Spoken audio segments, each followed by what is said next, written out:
Hello everyone, it's mysticjuicer back with some more Codex action. This is a game between myself and Dan. I will be playing white against red. We just did the coin toss there to see who goes first. I will be going first this time. And it's a pretty fun set of games. The next video I will show you, we just flip who goes first. So same colors, but change the order of play, and it makes a pretty big difference, as hopefully you'll see. In terms of what cards I tech, what decisions I'm making, stuff like that. So Dan has played a couple of games of Codex against me. His blue is really, really good, deceptively good. He's just trying out red for the first time, so this will be a tougher match for him than it is for me. I am tired. I was tired of losing to him in casuals. So I was like, okay, I've got to remind you that I can actually play this game. So I'm going with my main color, all white. So I will be going first, and we'll see what happens. So typically against other colors that are that play kind of a board control style of play, I really, really like going for discipline. It's my favorite, basically, Tech 2 route, especially for Mind Parry Monk. In this matchup, I feel like I don't know if it's the proper way to play, but because of Red's ability to just shoot down your base, to go for a base race scenario and just win off of Tech 2. You know, with direct damage spells, with hasty flyers, that sort of thing. I figured that, I decided before we started the game that I was going to go for strength, and I was specifically going for strength so that I could tech in this card here.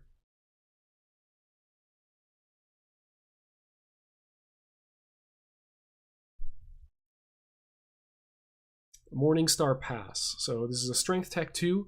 Legendary building. I can prevent all damage that would be dealt to other buildings. It's got 4 health, and anytime an opponent wants to attack it, they have to pay 1. So it's not going to, prevent direct damage from being a threat, but it does mean that at least every turn, every time that I'm playing this, my opponent has to waste 4 damage on this building before they can do anything else. So because I'm going first, the opener I choose to go for is Safe Attacking and Rook. Rook is a very effective, is one of my favorite heroes to play going first or going second. Going second, he's incredible defensively. And going first allows me to use Bird's Nest quite effectively, especially with Safe Attacking. Can be very, very powerful, especially if Dan decides to go for a tower. Essentially, my birds will not take any damage from that tower. They will get 1 armor every time they attack, and they're just going to be a huge, huge threat. So I believe what I tech in is... Oh, okay, no, I don't actually go for Bird's Nest at all. I'll go for Fuzz Cuddles, a card I don't often pick, and Sparring Partner, which is a card I very, very often pick. So the reason I'm going for Fuzz Cuddles is it's going to give Rook the longevity that I feel like he needs to be able to be a really big threat. He's expensive, so I have to kill heroes, an opposing hero, before I can level him effectively. So, it costs 4 money to go to his mid-band. And that's very, very expensive. I don't want to invest that much money if I don't have to. So Fuzz Cuddles is getting, with Healing 2, is going to make my stuff just stick around that much longer. It means that I can take trades, I can fight his board, rather than having to... I don't know where I was going with that.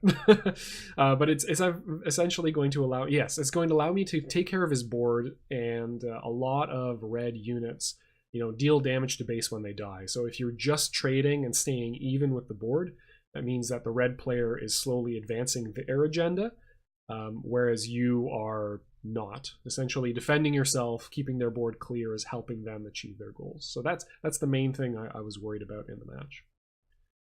So he goes for a Drac opening and a Careless Musketeer, both not, most importantly for me, they don't have very high attack powers. So I'm, if I can get through, or the Careless Musketeer has 2, right? He's a 2/1. He's not, his ability isn't particularly relevant. Putting him in the squad leader spot is kind of interesting. I think that's actually a misplay on Dan's part. If I had decided, if I had taken his turn, probably would have put Drac in the leader spot, in the squad lead. Because Drac starts with, he only has 1 attack, so he's not going to deal all that much damage to Rook. But he does have 3 hit points in squad lead. That's essentially 4. He's only going to take 1 damage from Rook. Dan would be able to keep his Careless Musketeer alive over the next turn and be able to use his either his ability or his damage. As it is, I don't think this is a particularly strong defensive opening from Dan. But hey, the color's new to him. He's learning. He's trying different strats. So I've spent 2 to worker and build my tech 1. And I have I've got 3 money left over, and the choice I'm mulling over is whether I should play Flag Bearer, which is what I end up doing, or whether I should go for kind of a more aggressive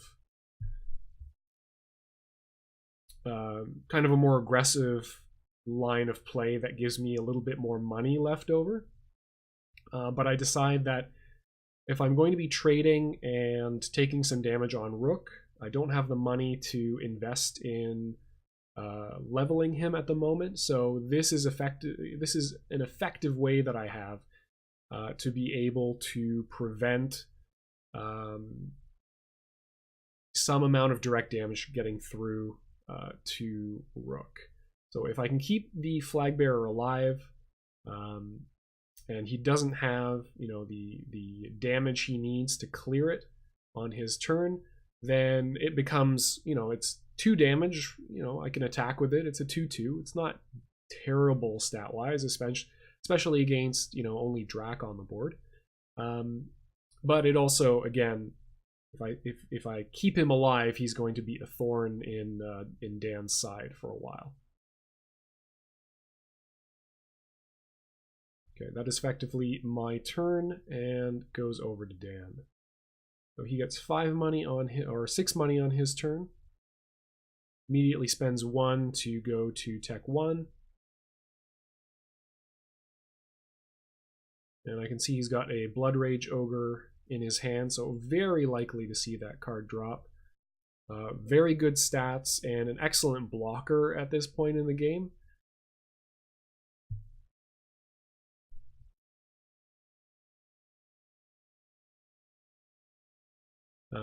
Obviously, it is not going to survive being a 3/2 unless he can clear something else. Okay, I'm teching a Boulder and Speed of the Fox. I like teching Speed of the Fox just so I can keep my options open.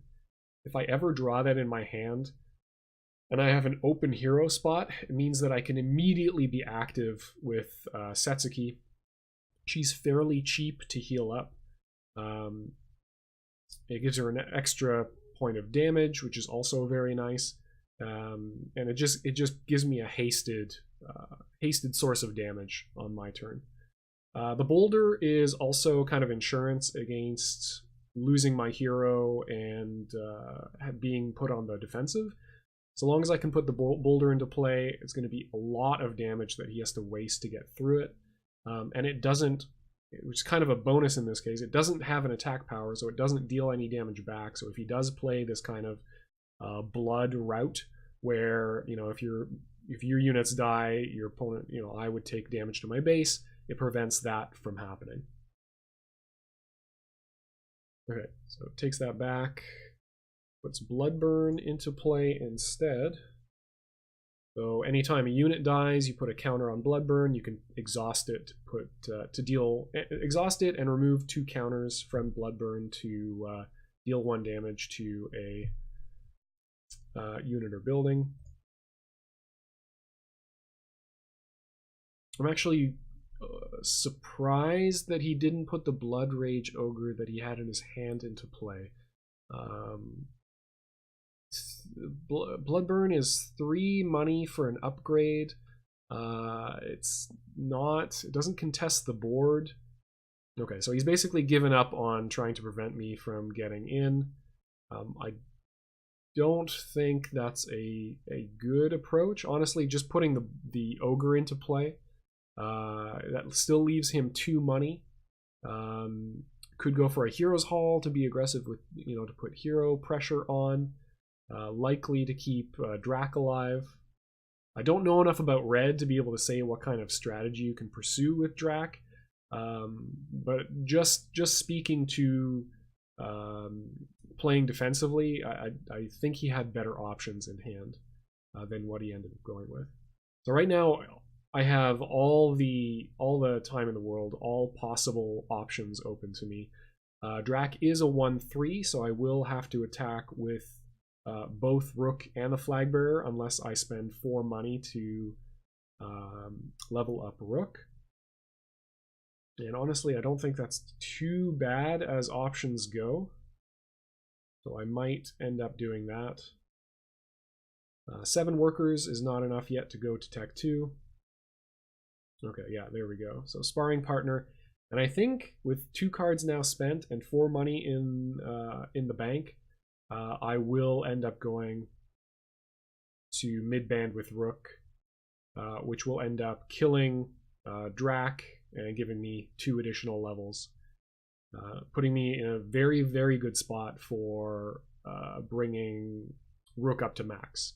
And once I've got max band Rook, it's going to be very, very difficult for Dan to get aggressive, because Max Band Rook is a massive blocker. He's essentially he's a 4/6. So if he is patrolling in squad lead, he is essentially a 4/13 because you have to kill him twice. Okay, so I am going to end up killing Drac first and then spending 2 money instead of 4 to put Rook at mid-band. Yeah, that's a much better play, actually, now that I think about it. It gets rid of all the damage on Rook. It leaves me 2 money, so it's going to allow me to pay for Tech 2 much more cheaply. I essentially get a 2 money discount on Tech 2, and Tech 2 is quite expensive. And especially since I played a very costly unit in the Flag Bearer, that's very good for me. So a bit of a mistake in terms of Bloodburn. It should not get a token,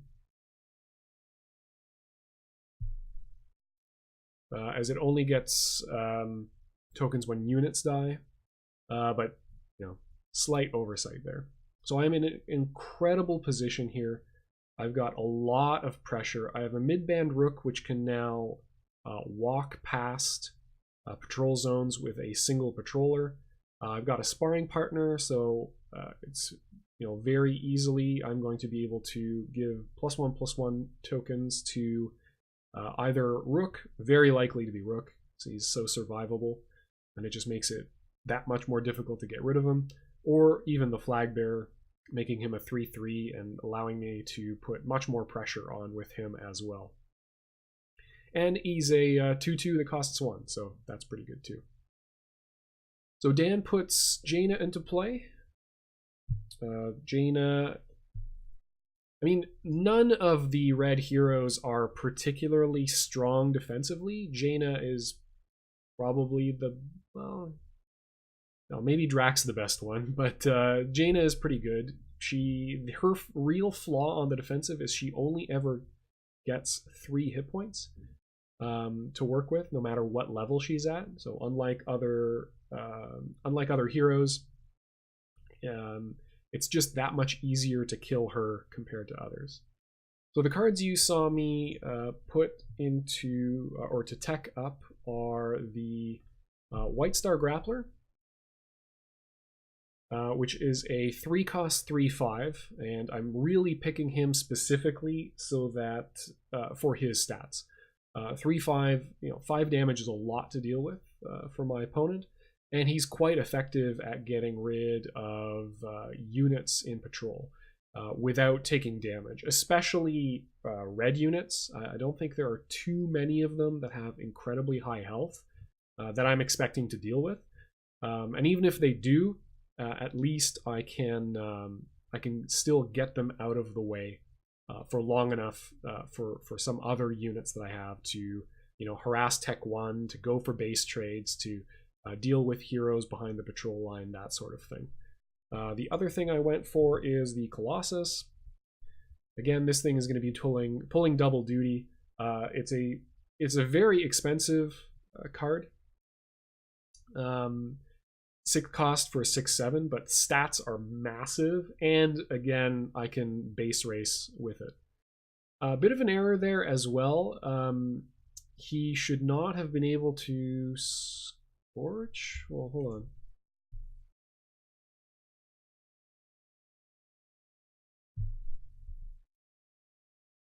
So scorch is the thing he cast. Okay, no, never mind. Sorry. The flag bearer doesn't affect scorch at all. In order for the flag bearer to draw targets, you have to be able to target the flag bearer. So I think actually, yeah, that's incorrect. So I told Dan that it's actually not physically possible for him to have done that. That's incorrect. He should have been able to scorch my patroller. The only options he has are patroller or building, and the flag bearer is neither of those things, therefore it can't be targeted. So mistake on my part. So had he been able to scorch, let's see, yeah. Okay, so there's the Blood Rage Ogre, there's the charge.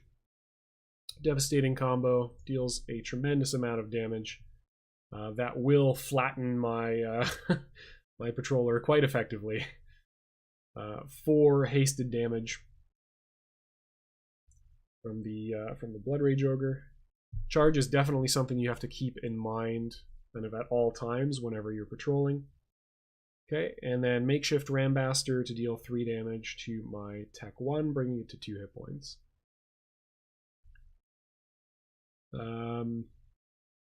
I don't think the Scorch would have made a tremendous amount of difference if it had gone through. He would have kept maybe more cards in hand, but he's still at 3.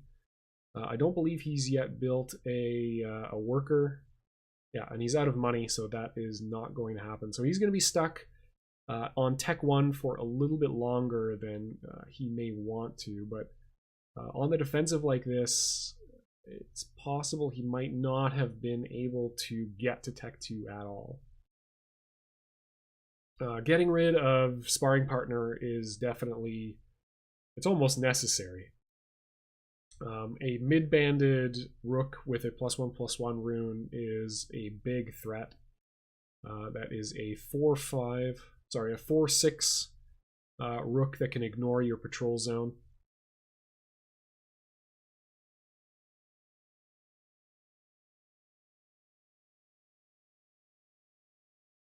Oh, you know what? I think what I actually told him was, because he went for Scorch and then wanted to use Bloodburn to kill the patroller. But that was the actual issue, was if you use Bloodburn, you can't target the squad leader that I had. Because that does have the option of targeting the flag bearer, and therefore you must target the flag bearer. Okay, phew, no mistakes made. We're good. The cast can continue. Okay, so I need to go to Tech 2 this turn. It's very likely. I can't exactly tell how many cards I have in my deck, but I have started teching Tech 2 cards, or adding them to my discard, so I want to make sure that I don't have any dead draws. Those cards are incredibly powerful, so I want to make sure that if I draw them, I'm able to play them. So Rook clears the Patroller, kills Jaina, as he does deal 3 damage. The Flagbearer will take no damage killing the Rambaster because of safe attacking, which gives him a point of armor. And I now have 9 money to work with.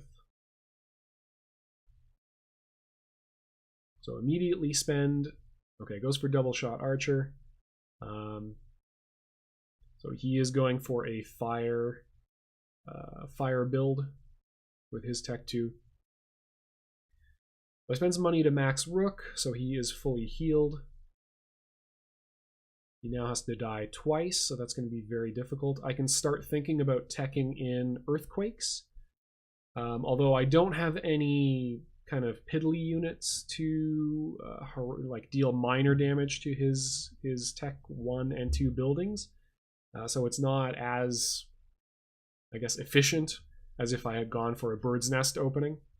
But I just thought, you know, against a color with a lot of direct damage, being able to deal 1 damage to a bird is not too difficult, so I kind of questioned how useful it would be. There is the pooch of the hour. Fuzzcuddles shows up. He's going to make it incredibly difficult for Dan to get anything done here. I have 2 units and a maxed hero on board. He has nothing in play. So unless he can get to Tech 2 and play something really, really fat, that's going to be able to get him some value trades, or in some other way, you know, snipe down my, at least get to an even board or reduce the amount of stuff that I have in play. He's in a really, really tough spot right now. Okay, puts Drac into play, puts a Firebat into play. Very cost-effective unit.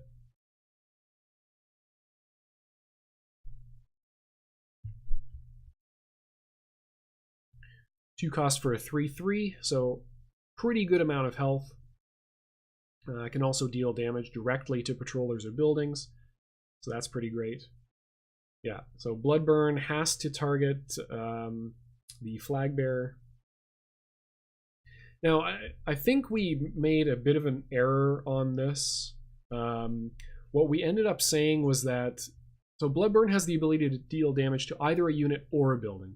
What I think that means in terms of the Flagbearer is that you must deal the damage to the Flagbearer, because every time you tap it, you are able to target it, therefore you must. What we went with here was, if you target the building, then you don't have to. So I think that's actually an error. I'm pretty certain the actual play, he would have had to use the Bloodburn on the Flagbearer, but I'm in a controlling enough spot that I don't think it actually matters. So we'll see how this plays out. So Fuzzcuddles immediately on my upkeep will heal everything I have, so all units, all heroes, by 2 every turn. So again, everything I play, everything that's on the board is likely to stick around for longer. And the longer it sticks around, the more difficulty Dan is going to have, you know, ever getting back in this game. So I seal in my tech choices. I believe I go up to now 9 workers, yeah. And a couple of different options in hand. I can see I have Snapback. Trying to figure out what's the most efficient way that I can... Oh, he's also played a Rickety Mine. So again...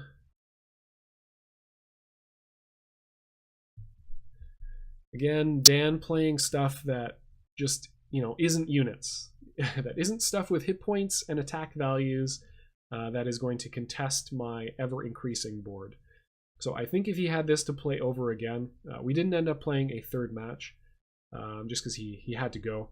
But if he had to do it over again, I think he would definitely change the choices that he's making. So now the thing is, I do kind of have to deal with Rickety Mine. If I allow it to live and allow the 50-50 and it survives, then he just has so much cash left over. He can start build, he can go for towers. He can, once he gets Tech 2 up, it's going to be easier for him to get Tech 2 up, which means that he's going to have more gold to be able to put towards leveling his heroes and that sort of thing. So I don't want to allow that to happen. So I clear his patrol zone by flattening Firebat with Rook, which deals 4 damage, and he is a 3/4 in the squad lead position. I snap back his hero just to get around him. Will end up killing Zane with Fuzz Cuddles. I'll end up taking 1 damage to Fuzz Cuddles because of the safe attacking. Man, that thing does work as first player. Such a brutal card.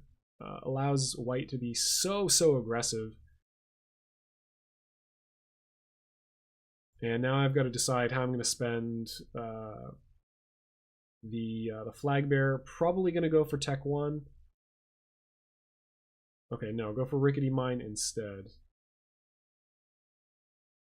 Yeah, okay. So the reason I put 2 damage to Rickety Mine is just so that if it does survive, at least I can guarantee kill it next turn. It's probably wasted damage, but if it explodes, then it's as if I had dealt that damage to his base anyway, in a way. So, yeah, I don't know. I don't know. Not sure about that play, but I feel safer for... I just want to deny him the possibility of a second turn Rickety Mine. That's the thing I'm most scared of. I'm not really worried about him putting more stuff into play. It's rapidly getting to the point where I will have so many things on board that I'm going to be able to clear his patrol zone and get at his Tech 1 building or his Tech 2 building anyway. So I'm not in an extreme rush to start applying pressure to his tech buildings. I just want to deal with the more quote-unquote imminent threat of the Rickety Mine. And yeah, continuing pressure. So Grave into play, sparring partner again into play. If he does not deal with... There's basically like 9 things on my board that he has to deal with. He has to kill Fuzz Cuddles, because if Fuzz Cuddles doesn't die, everything I have heals, and Rook gets, even more value. He has to deal with the flag bearer because it's unlikely that he's going to be able to get through my patrol zone. Yeah, there's just a lot of targets. He's got to deal with Rook or Grave somehow. Yeah, it's unless he has an incredibly good turn, he's going to be in a tremendous amount of trouble. Yeah, I'm going for Tech 3. I've got Earthquake as well being teched in. So just a really commanding position right now. And he's spending money on Tech 2 because he has to get to Tech 2 in order to defend himself. But that's just reducing the amount of money he has to spend to defend himself now.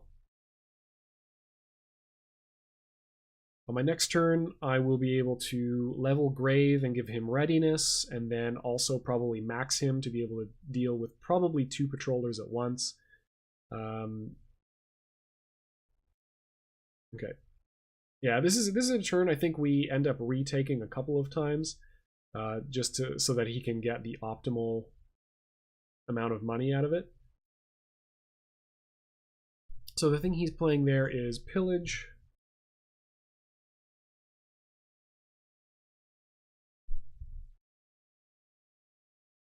And I realize now, so he has to, I think the reason I tell him that, he has to put Jane into play to be able to cast the spell. And he has to get the pirate out first in order to get 2 money and deal 2 damage.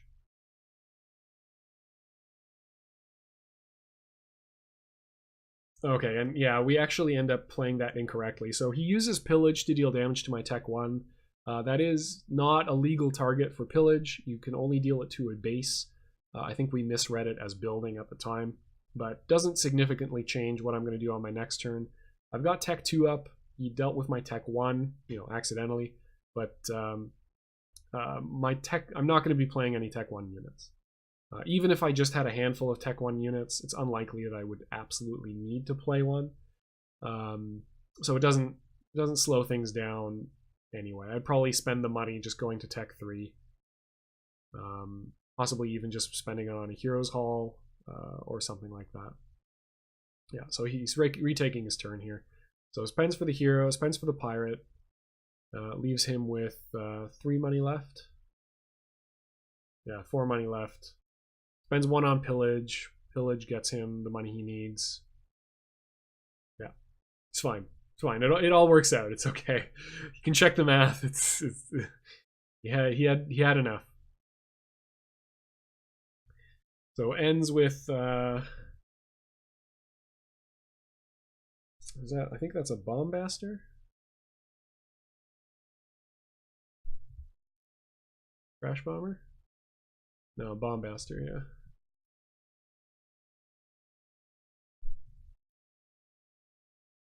Yeah. 2 for a 2/2. Not terribly impressive. Certainly not enough to deal with my board. I think he made some equivalent joke of like, yeah, I'm just gonna, like, if this doesn't work, I'm going to just wipe the entire, just rage quit, flip the board, toss everything out. So he's got to block quite well, but right now I can just kill whatever with Grave. Because neither Jaina nor the Bombaster have the required hit points to be able to take, you know, be in squad lead and deal with max band Grave. Mid band Grave gets readiness, so he doesn't tap to attack. So I can get him to mid band or max band to deal with potentially Jaina on in squad lead, which would have 4 hit points, and once I have max level, I then exhaust him to clear the Bombaster from wherever he puts that, and then I have, you know, 2 damage with the sparring partner, 4 damage with Rook, and an additional 4 damage with Fuzzcuddles and what was my Flag Bearer, but he did clear that with a spell of some kind. Can't remember exactly, didn't see exactly what it was, but doesn't particularly matter. The details change, but the end point is the same. Oh, okay, yeah, he got rid of him with the Bombaster. I don't think that's incorrect, but again, Fuzzcuddles goes off, I heal. Every turn Fuzzcuddles is alive is another turn that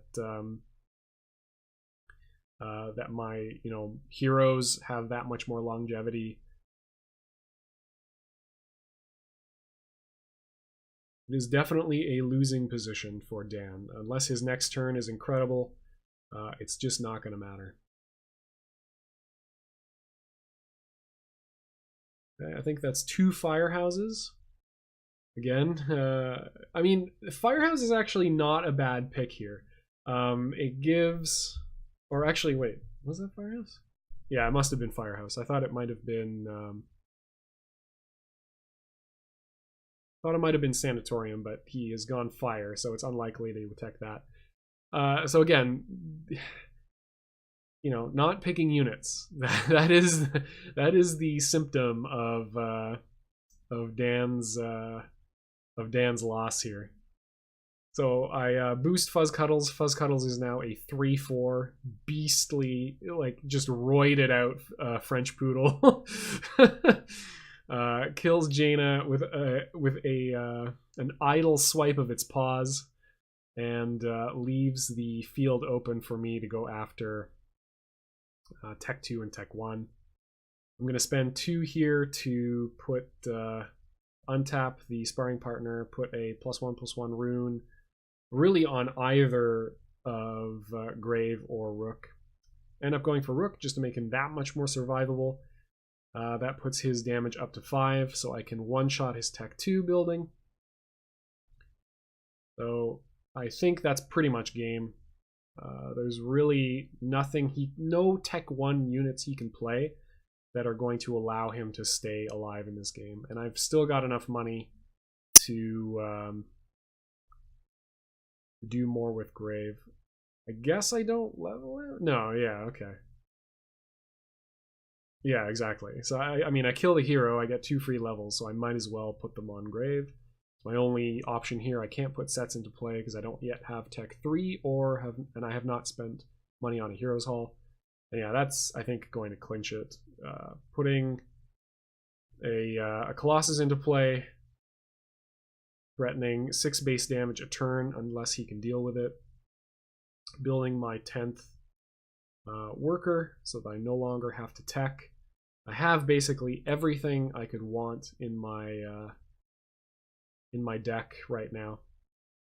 And this next turn should be GG.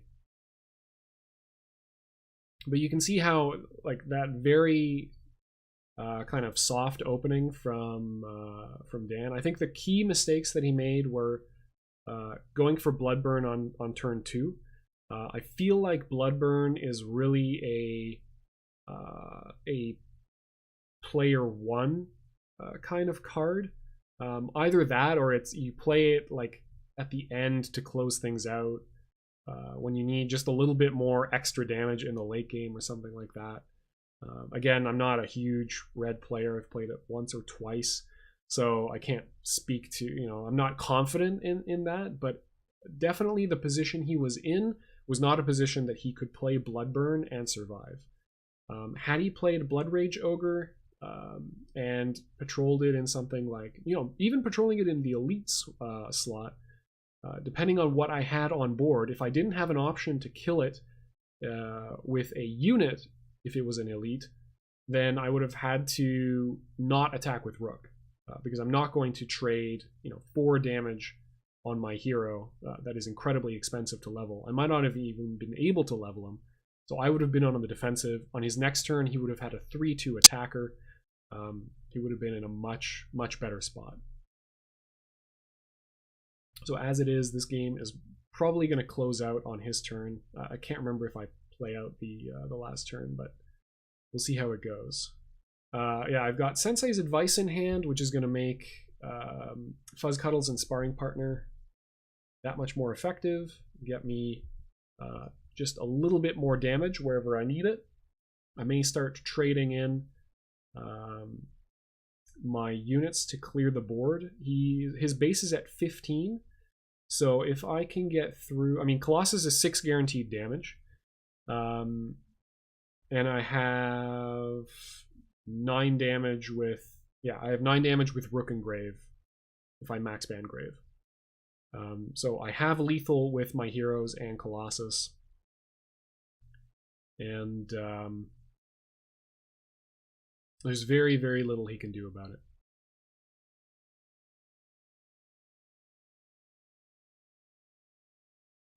So he's going to Bloodburn my Sparring Partner.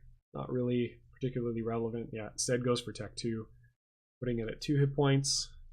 Not that that is going to be particularly important. Even if he destroys Tech 2, I have enough on the board that it's not particularly going to matter.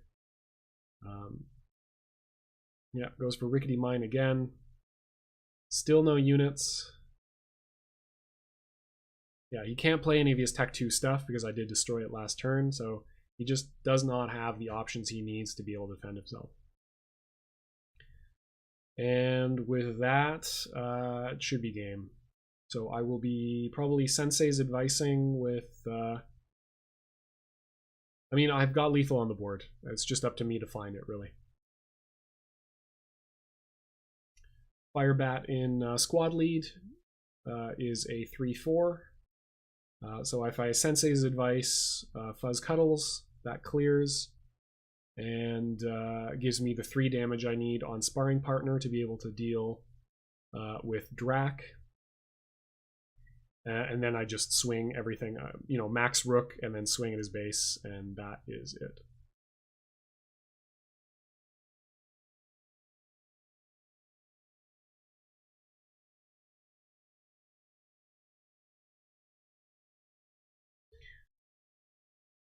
we'll just watch this play out. Trying to think of what other options that.